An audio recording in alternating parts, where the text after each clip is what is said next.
Hey, it's Riaz Meghji, founder of the Every Conversation Counts platform for proven tips and techniques on how you can make every conversation count and build human connection. You know the drill. Subscribe to the channel and hit the bell so you get notified when a new video is released. Want to talk about the reality we're living in right now. A lot of time being spent in close quarters with the people we love. Could be family members, could be friends, could be roommates, maybe in some cases colleagues. And when this much time is spent in close quarters, patience could run thin and tempers could be flaring. How do we deal with that? Well, it's funny. A few years back, about 5 years ago, right before I got married, had a good friend give me some advice about marriage in the form of a question when it comes to dealing with inevitable arguments that pop up. And he said, Riaz, do you want to be right? Or do you want to be in a relationship? And I remember thinking, well, can I have both? I don't think you can't have both. If you know the answer for having both, please let me know in the comments below. But after years of interviewing successful leaders, the theme that stood out of how you manage conflict and essentially disagree agreeably came down to one technique. Relationship first, logic second.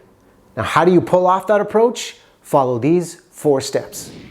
First things first. Acknowledge their concern.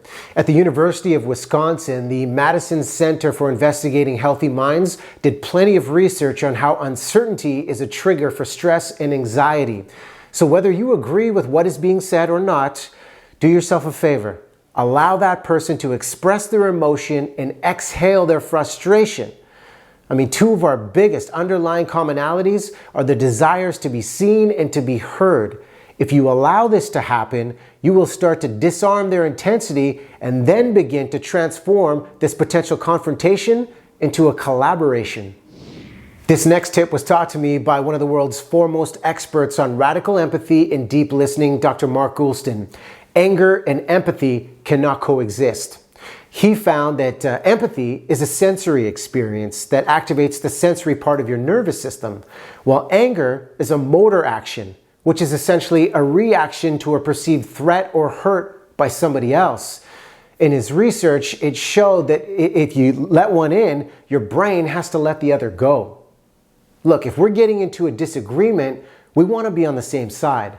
So take the opportunity to look at the issue through their lens first and listen. Lead with listening by understanding, not just delivering a quick reply. And if you can maintain a calm state, by all means continue. If you struggle and get worked up, be honest with that struggle and share it, and then give yourself time and space to regroup and come back to the conversation. Third tip, own your emotions. We are the managers of our own emotion. And think about that feeling when things get heated of the words we might throw out to the other person. You always. Everybody knows. And then there's the 2 words that are guaranteed to turn your conversation into a dumpster fire. You know what they are. Calm down. Don't do it. Don't do it. A 2013 study titled Conflict Management, Difficult Conversations with Difficult People. This was done by researchers at the University of Wisconsin. They looked at how do you create a safe space when getting into an argument. Their key finding? The use of I statements. So consider this when we're getting worked up. What are you feeling? I'm feeling angry. I'm feeling frustrated. I am feeling lonely, instead of you make me feel. Because once we get into the blame game, that can create a hostile dynamic.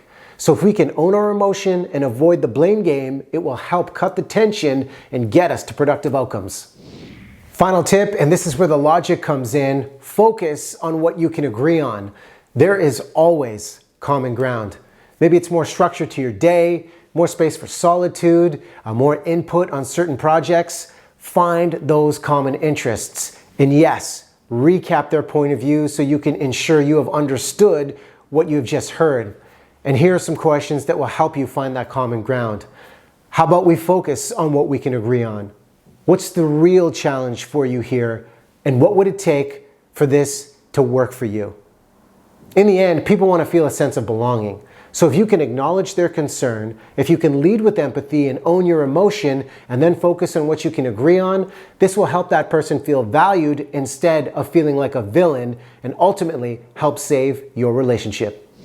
Hope you found these tips helpful. Would love to get your take. on what you do to cut the tension when things get heated, definitely let me know your thoughts in the comments below.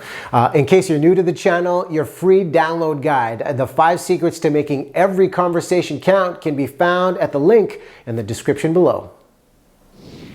Thanks so much for watching. For more ideas, tips, and techniques on having better conversations and asking great questions, check out these videos. Make sure to subscribe to the channel, hit the like button, and hit the bell for the latest updates. We'll see you in the next video.